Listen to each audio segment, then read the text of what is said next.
She was just the black caterer everyone ignored, sweating under pressure and struggling to get the food out. Then the bride screamed at her in front of the entire wedding, calling her lazy and useless. What no one knew, she was the daughter of a billionaire, and this wasn't her first wedding gig. It was a test.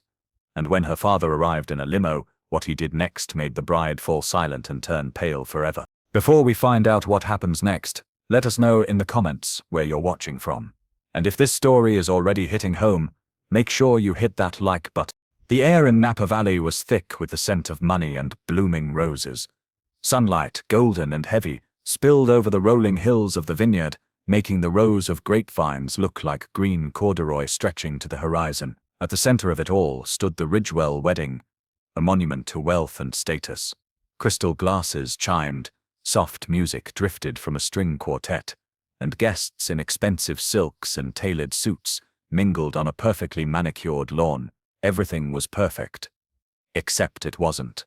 Inside a sprawling white tent that served as an outdoor kitchen, Maya Langston felt a bead of sweat trace a path down her temple. She wore a simple, functional black uniform, the collar slightly damp against her skin.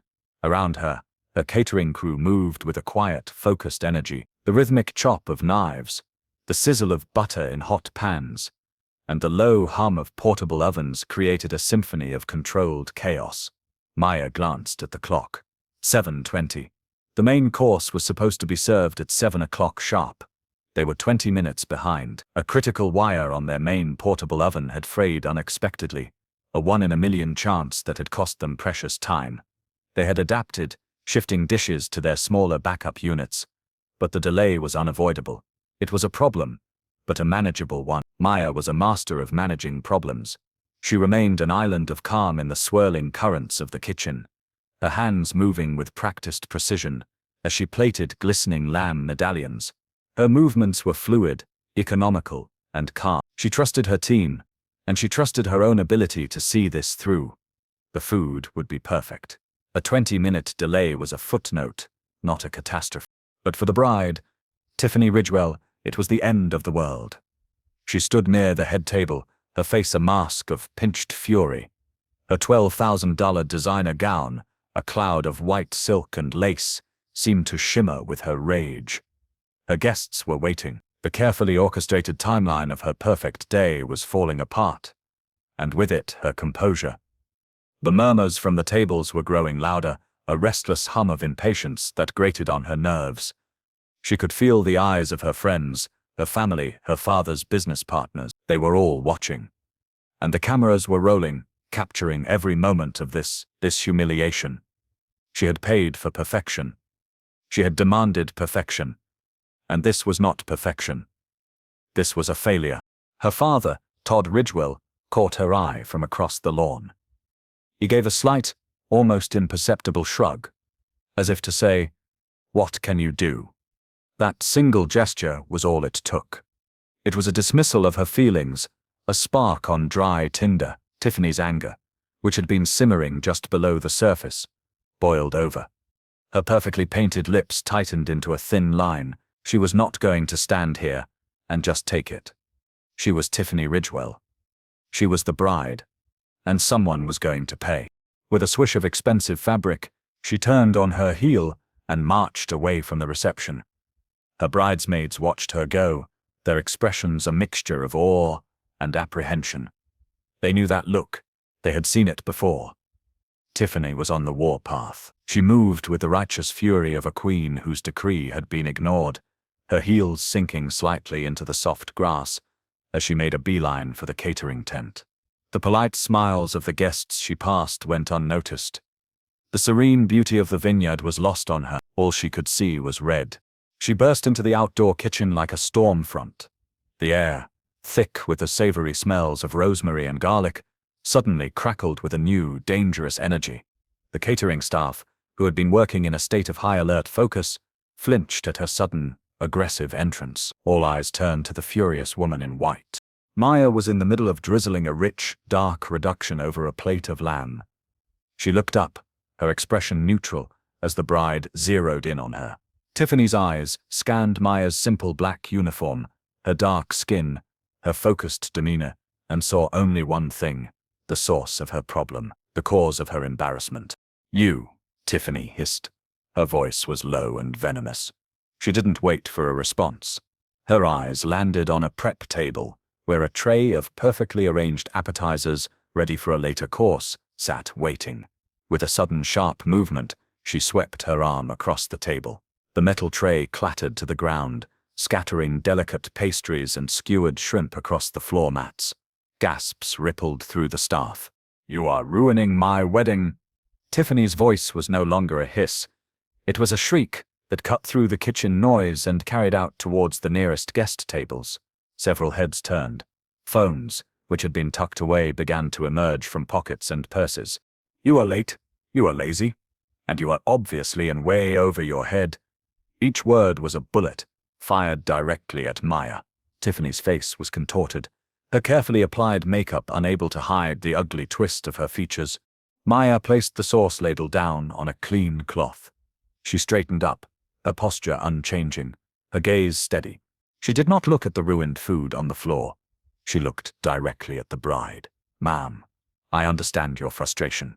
There was an equipment issue, but we are handling it. The main course is coming out now. Please, return to your guests, and let us work." Her voice was calm. It was reasonable, and to Tiffany, it was the most infuriating sound in the world. It was the voice of the help telling her what to do. The audacity of it stole her breath for a second, before refilling her lungs with fresh rage. "Don't you dare tell me what to do," Tiffany snarled, taking a step closer, until she was invading Maya's personal space. The scent of her expensive perfume was suffocating. "You listen to me. You are a caterer. You serve the food. I am the bride. I am the one who matters today. Your job is to be invisible and perfect. You have failed at both." She jabbed a finger toward Maya's face. "Who even hired you? My mother handles the vendors. She would never have chosen someone like you. You don't belong at a Ridgewell wedding." The implication hung in the air, thick and poisonous. "Someone like you." The words were a clear signal, understood by everyone present. It wasn't just about the delay, it was about who Maya was. Nearby, a young waitress named Erin Flores stood frozen, a stack of clean plates in her hands. Her heart was pounding against her ribs. She was just a temp, hired for the evening, but she knew injustice when she saw it. She watched the bride, a woman draped in the armor of privilege, tear into the caterer who was handling the verbal assault with a grace that seemed almost superhuman. Erin's eyes darted from Tiffany's snarling face to Maya's unnervingly calm one. She was stunned by the raw venom of the attack, and even more so by Maya's refusal to break. In that moment, Erin saw more strength in the woman in the simple black uniform than in the bride in the $12,000 gown, and she knew, with a certainty that settled deep in her gut, that this was profoundly, horribly wrong. Tiffany wasn't finished.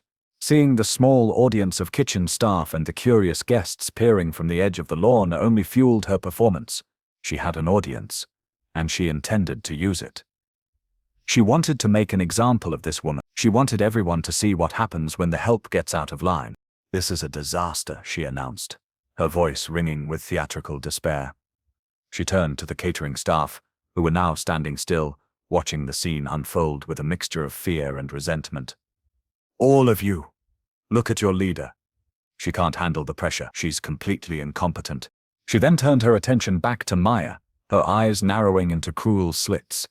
"Let me make one thing crystal clear for you," she said, her voice dropping to a low, threatening growl. "After tonight, you are finished. I will personally see to it that you never work again in this industry. Not in Napa. Not in San Francisco. Not anywhere.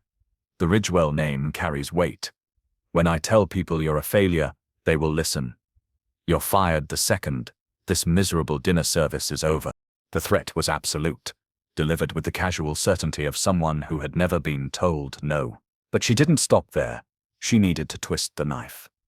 She gave Maya a slow, deliberate look, her gaze traveling from Maya's hair down to her shoes.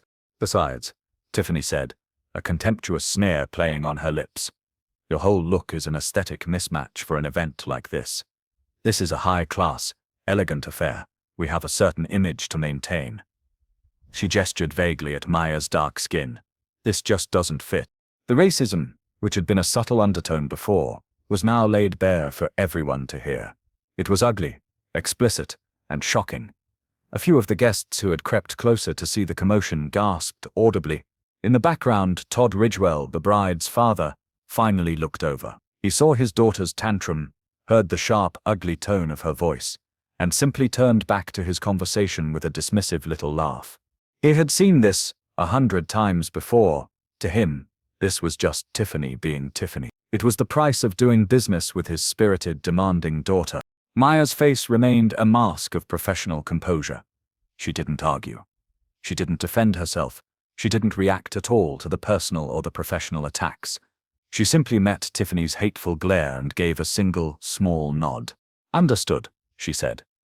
The word was quiet, yet it carried an immense weight. It was a concession, but it did not feel like a surrender. It felt like something else entirely, something Tiffany was too blinded by her own rage to comprehend. Erin, the young waitress, could not stay silent any longer. Her hands were trembling, rattling the plates she still held. She took a tiny step forward. That was really out of line," she whispered, her voice barely audible over the hum of the kitchen. Tiffany's head snapped toward Erin, her eyes blazing with fresh fire. "Excuse me?" she snarled. "Did the hired help just speak to me?" She looked Erin up and down with disgust. "Mind your tips, sweetie, and get back to work before I have you fired too." Erin shrank back, her face flushing with a mixture of fear and shame. She felt a protective hand briefly touch her arm. It was Maya. A silent signal. "It's okay. I've got this." Satisfied that she had crushed all dissent and made her point, Tiffany gave Maya one last withering look. She smoothed down the front of her perfect white dress, as if brushing off the filth of the encounter. "Now get my guests their food," she commanded. With a final arrogant sniff, she turned and stormed out of the kitchen tent. Her posture ramrod straight, leaving a wake of stunned silence behind her. The moment she was gone, the tension in the kitchen deflated, replaced by a low murmur of angry and bewildered whispers. The staff looked at Maya, expecting to see her crumble. They expected tears, or anger, or at the very least, the shaken fragments of a person who had just been professionally and personally eviscerated. But Maya did not crumble. The calm, unreadable expression on her face did not change. She simply watched the brides retreating back for a long moment. Then, with a quiet grace that defied everything that had just happened, she bent down and began picking up the scattered pastries from the floor, placing them gently on the overturned tray. After a moment, she straightened up. She met the worried eyes of her team. "Let's get the mains out," she said, her voice even and steady. "Plates 1 through 20 now." Her crew, galvanized by her composure, snapped back into action. The spell of Tiffany's rage was broken. But Maya took one small step to the side, turning away from the main kitchen area. She reached into the pocket of her black trousers and pulled out a small, sleek and surprisingly expensive-looking smartphone. Her fingers moved quickly across the screen, her thumb tapping out a short, simple message. She read it once, then hit send. The text was sent to a single contact, labeled only as H. It contained just 4 words. "Green light. It's time." 2 weeks before the wedding, the world looked very different for Maya Langston. She was not in a hot, stressful kitchen tent. She was on the 50th floor of a glass and steel skyscraper in the heart of a bustling city. The conference room was vast and minimalist, with a single massive oak table that reflected the panoramic view of the skyline. The air was cool and smelled of success. Maya was not wearing a simple black uniform. She was dressed in a sharply tailored business suit, a file of financial projections open in front of her. She was not a caterer. She was an executive with a freshly minted MBA from Stanford, and more importantly, she was the heir to a global empire. Across the table from her sat her father, Henry Langston. He was a man who radiated a quiet but immense power. His hair was streaked with silver, and his face was lined with the pleasant creases of a man who smiled often but was not to be trifled with. Henry was the founder, CEO, and sole owner of Langston Global Hospitality, a multi-billion-dollar corporation that owned some of the world's most exclusive hotels, restaurants, and event services. The catering company at the Ridgewell wedding was just one small, recently acquired branch of his vast enterprise. Henry was looking over a proposal for a new line of luxury resort investments. He listened intently as his top executives presented their findings, but his eyes kept flicking back to his daughter. He trusted her judgment more than anyone's. When the presentation was over, Henry leaned back in his leather chair. "Thank you, everyone. I'll take this under advisement." It was a polite dismissal. The executives gathered their papers and filed out of the room, leaving father and daughter alone. "What do you think, Maya?" Henry asked, his voice warm. Maya closed the file in front of her. "The numbers are solid, Dad. The market is there. But numbers on a page don't tell you the whole story." She leaned forward, her eyes bright with an idea that had been forming for weeks. "Our brand isn't just about luxury, it's about service, it's about dignity. How do we know if we're really delivering that? How do we know what's happening on the ground when the managers aren't watching?" Henry steepled his fingers, intrigued. "Go on." "I want to test our teams," Maya said, her voice full of conviction. "Really test them. I want to go undercover. Take a job at one of our venues. A real gig. I want to be a waitress, a caterer, a line cook. I want to see how our brand performs under real pressure. From the inside, I want to see how our people and our clients behave when they think no one important is watching." A slow smile spread across Henry's face. It was a bold, unconventional idea. It was exactly the kind of thing he would have done in his younger days. He loved his daughter's fire. Her refusal to be just another wealthy heir sitting in an ivory tower. "That's a dangerous game, Maya," he said, though his tone was approving. "You'll be in the trenches. It's hard work. And people will treat you differently out there. They won't see the owner's daughter. They'll see a service worker. And sometimes, they won't see a person at all." Maya's grin was confident. "That's the point, Dad," she replied. "I want them to treat me differently. I want to see who people really are when they think you have no power." And so, the plan was born. They would call it the Integrity Initiative. Maya would embed herself in various roles across the company. A few days later, the perfect opportunity arose. A high-end wedding in Napa had its caterer cancel at the last minute, due to a family emergency. The wedding planner, frantic, had called every top-tier service in the Bay Area. Langston Catering, which Henry had acquired only 6 months prior, was available. It was a high-pressure, high-profile event. It was perfect. As they finalized the details, Henry added one crucial rule. "You go in, you observe, you do the work. But if things get out of hand, you don't engage in a fight. You don't blow your cover to win an argument." He paused, his expression serious. "When it's time, when you've seen enough, you send the signal, and I'll come handle the rest." He wanted to be there to protect her, but also to deliver the consequences himself. This was his company, and his daughter. He would be the one to lower the boom. Maya nodded, understanding completely. This wasn't about her ego. It was about a mission. "I won't lose my cool," she promised. "Let them show who they really are. We need to know." The decision to choose the Ridgewell wedding was not random. It was a calculated choice. As soon as the request came in, Maya had spent an entire afternoon doing a deep dive into the client.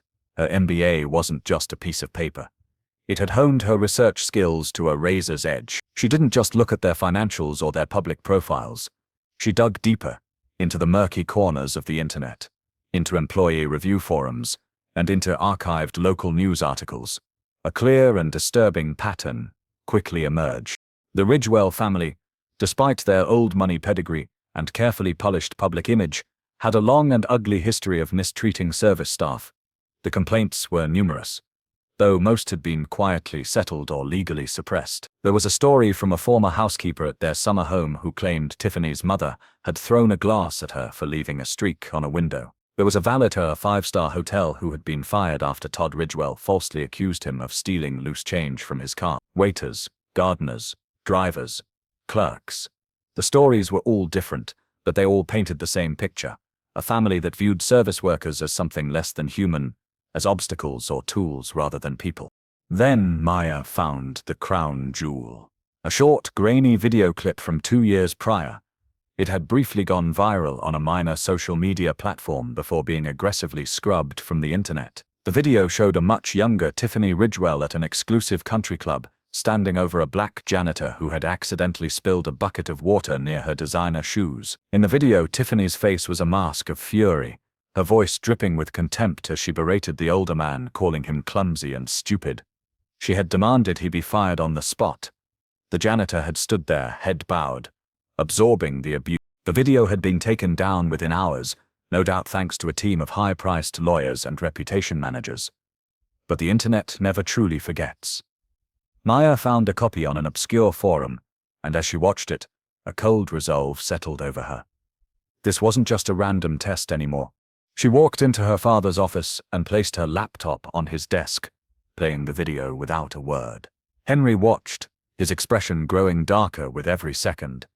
When it was over, he looked at his daughter. He saw the fire in her eye. "This one's personal," she said quietly. "This is exactly what we're trying to fight against. This kind of rot. It's not just about bad service. It's about a lack of basic human decency. And it's happening under the banner of a Langston-owned company." Henry nodded slowly. "I agree. This is the perfect test case." So, when Maya stood in that kitchen tent, smelling the rosemary and feeling the heat from the ovens, she was not just a caterer running behind schedule, she was a secret inspector. She was a researcher in the field. Every insult Tiffany hurled at her, every condescending glance, every entitled demand was not an attack on her identity. It was data. It was confirmation of everything she already knew. And now, as she directed her team to send out the main course, her calm was not just a professional facade. It was the deep, unshakable calm of someone who knew the entire story, who held all the cards, and who was merely waiting for the right moment to play her hand. She was the true owner of the entire operation, from the vineyard venue they had partnered with, to the catering company itself. She was standing on her own floor in a uniform of her own choosing, accepting humiliation from a client who had no idea how much power the woman in front of her truly held. She did not flinch, because she knew the truth. The bride was not the one in control. The bride was just the final piece of evidence Maya needed. The main course was served. The lamb was succulent. The potatoes were perfectly roasted, and the reduction sauce was divine. The guests, their earlier impatience forgotten, murmured their approval. The wedding, from their perspective, was back on track. In the brief lull that followed the dinner rush, Maya found a moment of quiet. She stepped out of the back of the kitchen tent and into a small, secluded break area set up for the staff. It was little more than a few folding chairs and a cooler of water bottles, but it was an escape from the heat and the pressure. She leaned against a large oak tree, the rough bark a solid presence against her back, and took a deep, steadying breath. A few moments later, a nervous figure appeared at the edge of the tent. It was Erin, the young waitress who had tried to speak up for her. She was clutching a water bottle, her knuckles white. "Hi," Erin said, her voice soft. She hesitated, as if unsure if she should approach. Maya offered her a small, reassuring smile. "Hey, come on, take a seat. You earned a break." Erin walked over and sat in one of the folding chairs, but she perched on the edge, unable to relax. I wanted to say, I saw what she did," Erin began, her eyes fixed on the ground. "The way she talked to you, that wasn't okay. It was horrible." "Thank you for saying that," Maya said, her voice laced with genuine gratitude. "And thank you for trying to say something to her. That took courage." Erin looked up, her eyes shining with unshed tears of frustration. "It didn't feel like courage. She shut me down so fast. I've seen it before." A bitter look crossed her face. "I worked a private party for Tiffany's mother last year. I'm Hispanic." At the end of the night, I overheard her talking to one of her friends. She was complaining about the agency that sent me. She said she specifically asked for no ethnics and was angry they had sent a spike into her home. The ugly word hung in the air between them. Maya's expression tightened, her jaw clenching for a fraction of a second before she regained her composure. This was another piece of data, another confirmation. "I'm so sorry you went through that," Maya said, her voice low and sincere. "I quit the next day," Erin continued, a flicker of pride in her eyes. "I needed the money, but I couldn't. I couldn't work for people like that. People who look right through you, or worse, look at you with hate." She took a shaky breath. "I can't do much. I'm just a temp. But But if you need someone to say what happened here tonight, if you decide to report her or something, I'll do it. I'll be a witness. I'll tell them every single thing she said. Maya looked at Erin, truly seeing her for the first time. She saw the fear, but underneath it, she saw a core of steel. A sense of right and wrong that couldn't be bought or intimidated. This was the kind of person Langston Global was supposed to be built on. This was the integrity she was looking for. A real, warm smile touched Maya's lips. That might matter more than you think, Erin, she said. A lot more. She pulled out her phone. Can I get your number? I have a feeling it will be very useful. Erin's eyes widened slightly, but she nodded, reciting her number as Maya keyed it into her contacts. As Maya saved the number, an idea formed, an evolution of the plan. Erin, Maya said, looking her directly in the eye. You want to help? You can. Right now. How? Erin asked, leaning forward eagerly. Go back to the reception. Keep your phone handy. If you hear Tiffany or her family talking about what happened, just be a fly on the wall. A very observant fly with a recording app. Erin's nervous energy was suddenly replaced by a sharp, focused glint in her eye. She understood immediately. It wasn't just about being a witness after the fact.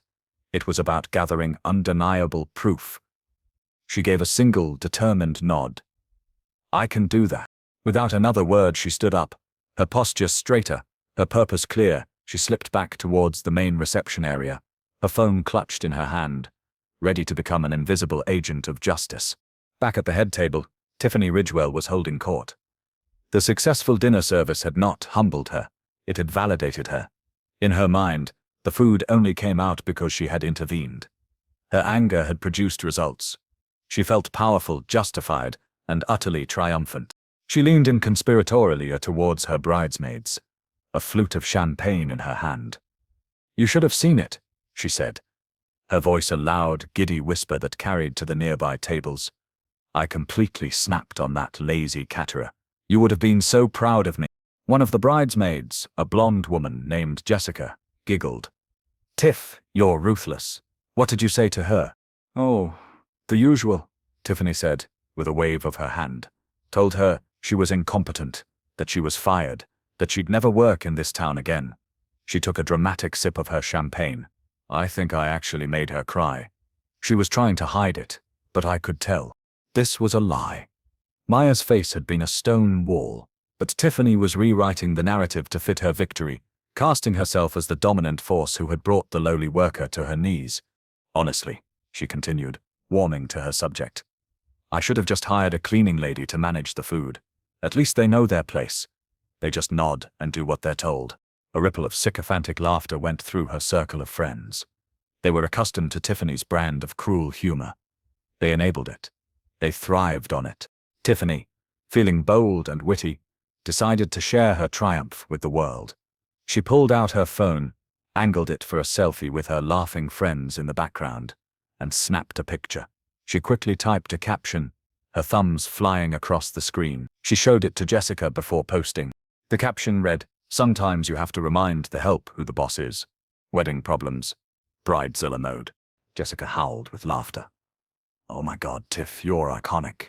Tiffany posted the picture to her public Instagram profile, a feed filled with curated images of luxury vacations, designer clothes, and extravagant parties. A few seats down the table, her father, Todd Ridgewell, had been listening with an amused smirk. He caught Tiffany's eye and raised his glass in a toast. That's my girl, he said, his voice full of paternal pride. Never let anyone push you around. He saw her behavior not as a flaw, but as a sign of strength, a necessary trait for a Ridgewell. He believed in a world of predators and prey, and he had raised his daughter to be a predator. What none of them saw was Erin. She was quietly clearing plates from a nearby table, her movements efficient and unobtrusive. She was just part of the background, another invisible member of the service staff. But her phone, tucked into the pocket of her apron, was on. The small red light of the voice recorder app was glowing faintly in the dim fabric. It captured every word. Tiffany's bragging. The cruel jokes about the cleaning lady, the mocking laughter of her friends, the proud endorsement from her father. It captured the selfie, the caption, everything. Erin moved from table to table, a silent collector of evidence, her heart pounding with a mixture of fear and a thrilling sense of purpose. She was no longer just a victim. She was part of the reckoning. As the night began to wind down, the sky over the vineyard had deepened from indigo to a velvety black, studded with 1,000 brilliant stars. The string quartet had been replaced by a DJ, and the dance floor was alive with motion. The air was cool now, carrying the scent of damp earth and distant wood smoke. The main work of the catering staff was done. They were now in the cleanup phase, breaking down stations, washing dishes, and packing away equipment. Maya Langston moved through the activity, overseeing the process with her signature quiet efficiency, but her mind was elsewhere. She felt a vibration in her pocket and stepped away from the clatter of the kitchen, finding a quiet spot under the soft glow of a string of Edison bulbs hung between 2 old oak trees. She pulled out her phone. It was a text from Erin. "They're still bragging," the message read. "I got everything." The jokes, her father encouraging her, the social media post. "It's all here. I have it on audio." Maya's fingers moved quickly, typing a reply. "You did great, Erin. Stand by. And thank you." She put the phone back in her pocket and looked up at the stars. The time for observation was over. The time for collecting data was done. All the pieces were in place. Tiffany had been given every opportunity to show her true colors, and she had done so in spectacular fashion. Todd Ridgwell had shown his complicity, and Erin Flores had shown her courage. The test was complete. Maya took one last deep breath of the cool night air. Then she pulled out her phone again, navigated to her contacts, and pressed the call button next to the single initial. The phone rang only once before it was answered. "Henry Langston," his voice said, crisp and professional, but with an underlying warmth she knew was just for her. "Dad," Maya said, her own voice, low and steady, but carrying a new weight, the weight of what was to come. "It's time."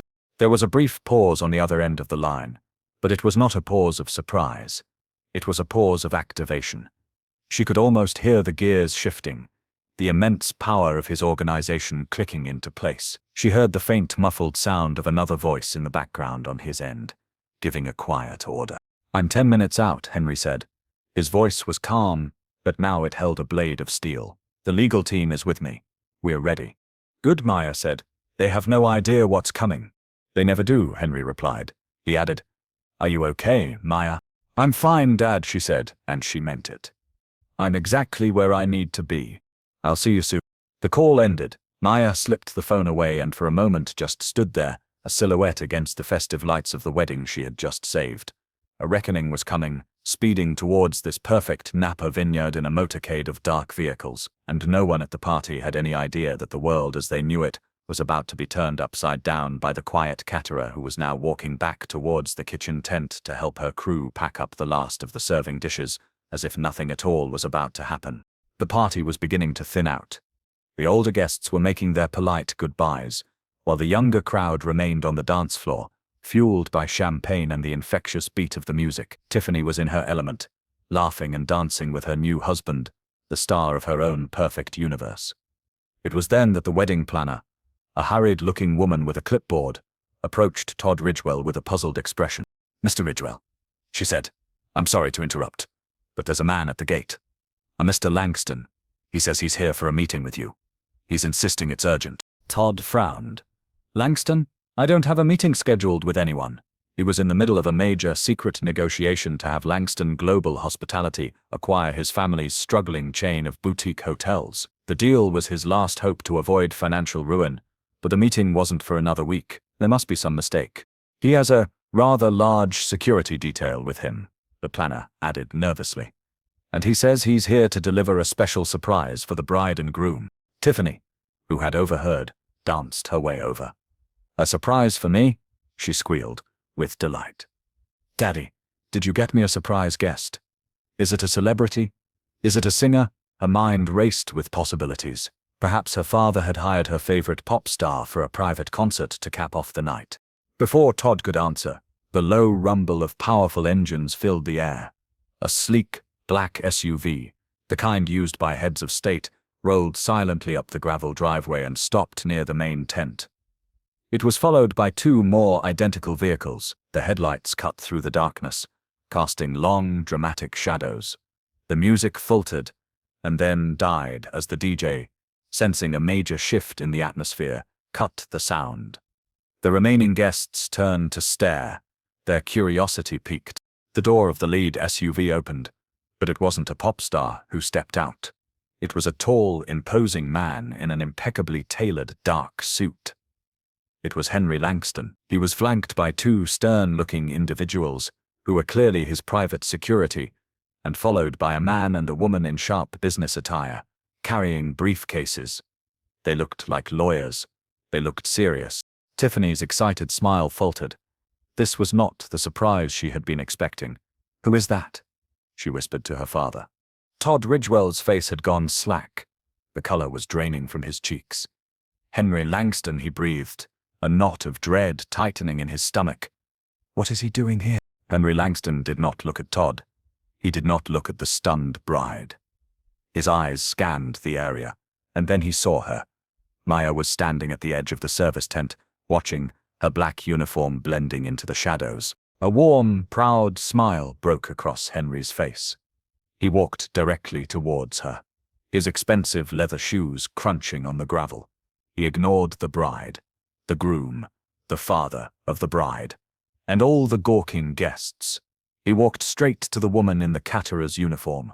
He reached her and pulled her into a warm, heartfelt hug, right there in front of everyone. "You handled that beautifully, sweetheart," he said, his voice full of love and pride, yet loud enough for those nearby to hear. "I'm so proud of you." The guests stared, their minds struggling to process the scene.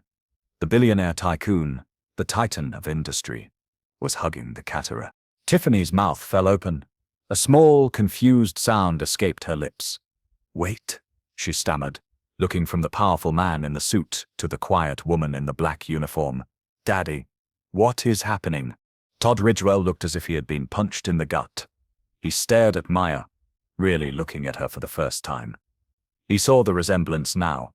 The same intelligent eyes, the same determined set of her jaw.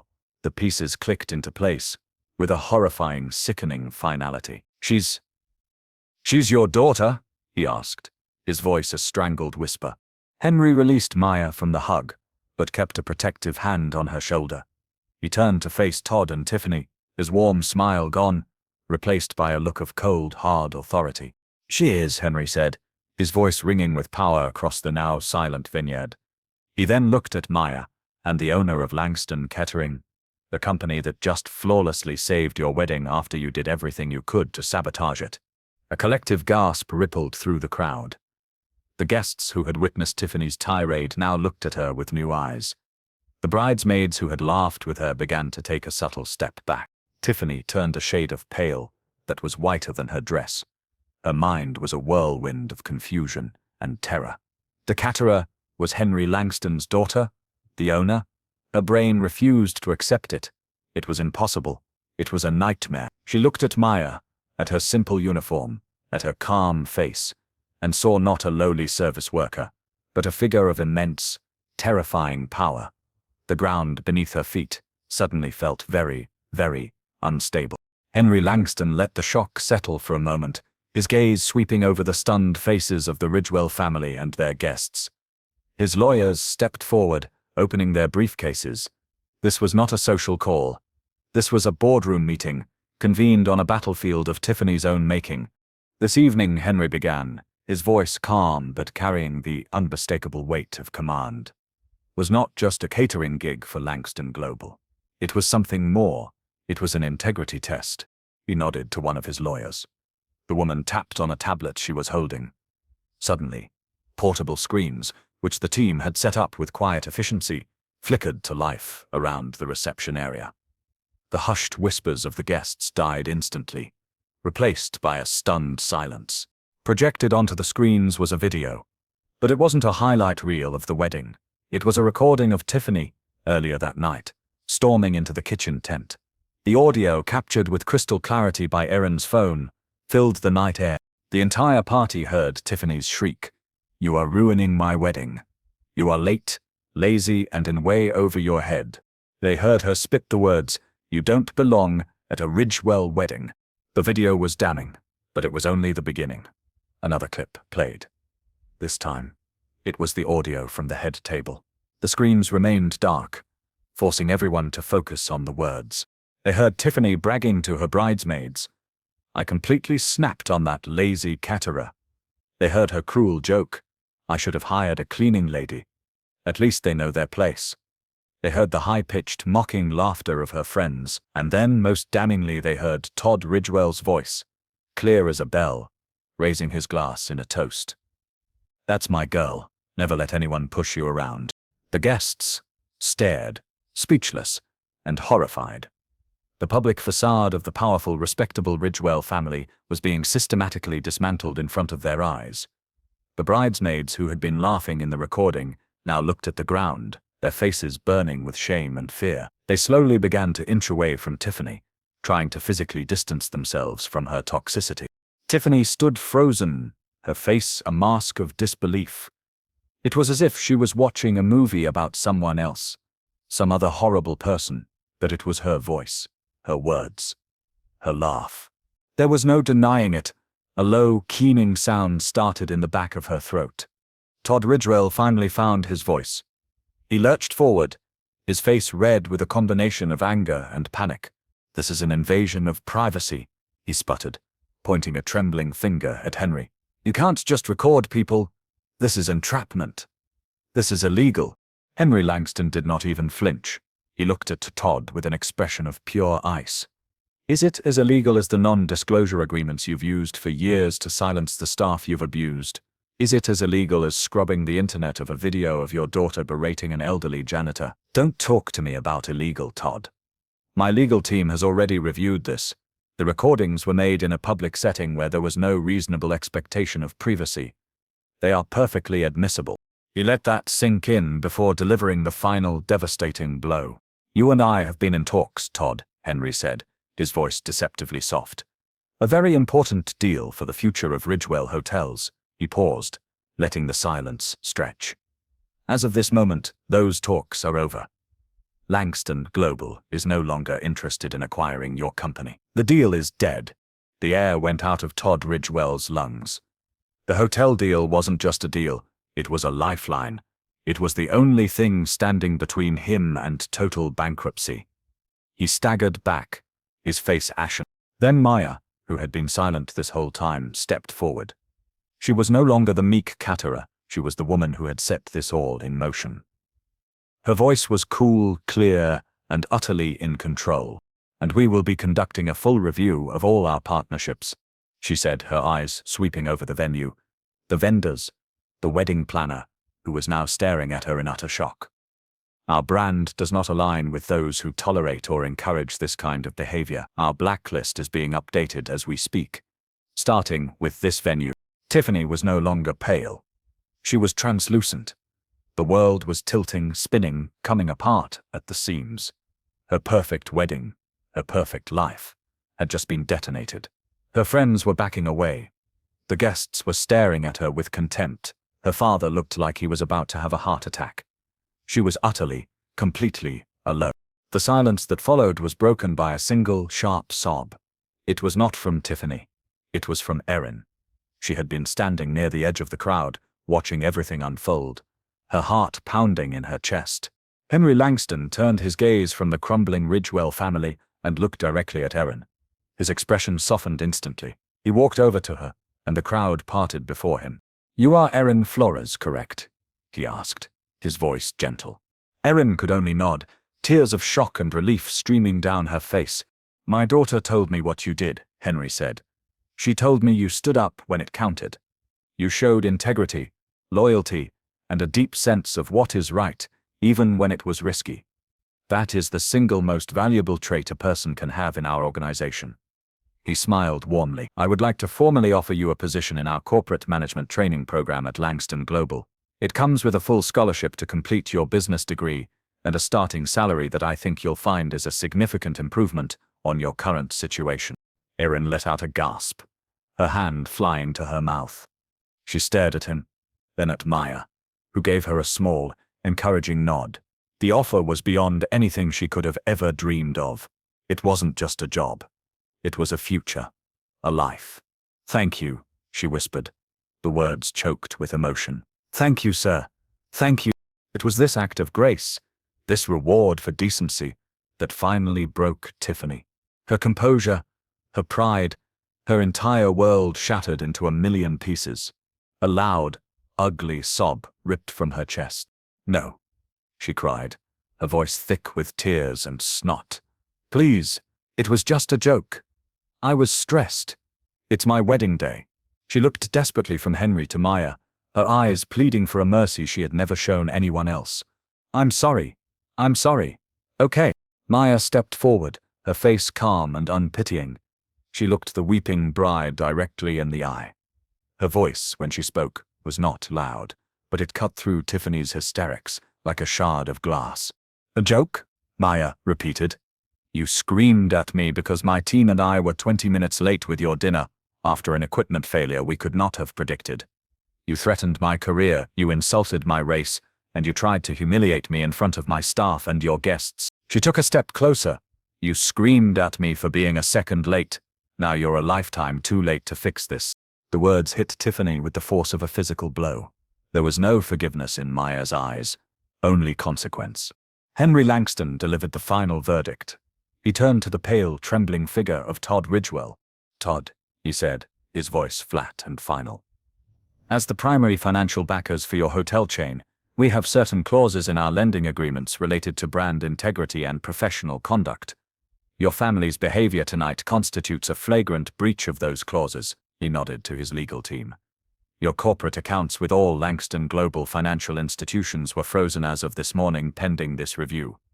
The review is now complete. Your credit line is gone. A wave of audible gasps swept through the remaining guests. This went beyond a failed business deal. This was a complete financial execution. The Ridgewells weren't just being dropped. They were being cut off at the knees. Someone in the crowd whispered, "My God, she's going to sue them for everything." Todd Ridgewell's head snapped up. It was his last, desperate hope. "You'll be hearing from my lawyers," he snarled, trying to regain a shred of his former power. Henry simply looked at him with a tired, pitying expression. "Good luck with that, Todd," he said calmly. "My legal department is larger than your entire company." Then, the final, crushing blow. Tiffany, overwhelmed, her mind unable to process the sheer scale of her ruin, made a choked, gasping sound. Her eyes rolled back in her head, and she collapsed to the ground in a heap of white silk and shattered dreams, fainting in the middle of the dance floor. Henry glanced down at her crumpled form without a flicker of emotion. He then turned to Maya. "Shall we go?" Maya nodded. She cast one last look at the scene, the fainted bride, the ruined father, the stunned guests, and the tearfully happy Erin, then turned and walked away. Henry put his arm around her shoulders, and together, father and daughter, flanked by their team, walked back to their waiting SUVs, leaving the ruins of the Ridgewell dynasty behind them in the cold Napa night. Weeks later, the view was different again. Maya Langston stood by the floor-to-ceiling windows of her own corner office, high in the Langston Global skyscraper. The city sprawled beneath her, a vibrant tapestry of life and commerce. She was no longer in a Caterer's uniform, or even a business suit. She wore a stylish, elegant dress that spoke of quiet confidence and authority. She held a tablet in her hand, reviewing the quarterly reports for the Integrity Initiative, which was now being rolled out across the entire company. There was a soft knock on her door. "Come in," she called. The door opened and Erin Flores entered. She was almost unrecognizable from the nervous waitress at the wedding. She wore a sharp, well-fitting suit, her hair was styled professionally, and she carried a portfolio. The fear in her eyes was gone, replaced by a bright, focused intelligence. She was a few weeks into her management training program, and she was thriving. "The reports from the West Coast hotel audits are ready, Ms. Langston," Erin said, her voice respectful but confident. Maya smiled. "Maya," she corrected her gently. "It's Maya. And how are your classes going?" "Challenging, but amazing," Erin said, a genuine smile spreading across her face. "It feels different now. Everything feels different." She looked around the office, at the view, at the woman who had changed her life. "This world, I never thought I'd be in it." "Different," Maya agreed, turning back to the window. "But right, this was what she had set out to do. Not just to punish the corrupt, but to elevate the worthy, to build a company where integrity was not just a word in a mission statement, but the foundation of everything they did. And Tiffany? Her ruin had been swift and total. As Henry had predicted, suing was a futile effort, but the consequences didn't end there. Someone, likely a guest with a smartphone and a grudge, had leaked a video of the entire confrontation at the wedding. The clip of Henry's arrival, the playing of Erin's recordings, and Tiffany's subsequent collapse went globally viral within 24 hours. The public backlash was a tidal wave. Ridgewell racism trended for a week. Tiffany became a pariah, a living meme for entitlement and prejudice. Cancelled brand deals, rescinded club memberships, and public scorn followed. The social media post she had so proudly shared was now an artifact of her own destruction. The financial collapse was even worse. Without Langston Global's backing, Ridgewell Hotels crumbled into insolvency within a month, taking the family's fortune with it. They were forced to sell their mansion, their cars, everything. They had lost more than a deal. They had lost their name. Meanwhile, Langston Global's reputation soared. The story of the undercover billionaire's daughter, who stood up for decency, was hailed in business journals and on morning talk shows. Applications for jobs at every level of the company skyrocketed. Profits saw a significant quarter-over-quarter increase. Doing the right thing, it turned out, was also very good for business.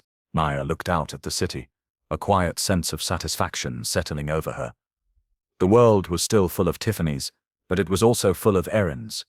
Her work was to find the latter and empower them, while ensuring the former faced the consequences of their actions. People will always show you who they really are when they think you're beneath them. They will show you their cruelty, their prejudice, their arrogance. When they believe you have no power to fight back, that is the moment of truth. That is when you learn who they are, and that is when you know who they never, ever deserved to meet in the first place. If this story about dignity and justice moved you, don't forget to subscribe for more inspiring stories like this one. What would you have done in this situation? Let us know below.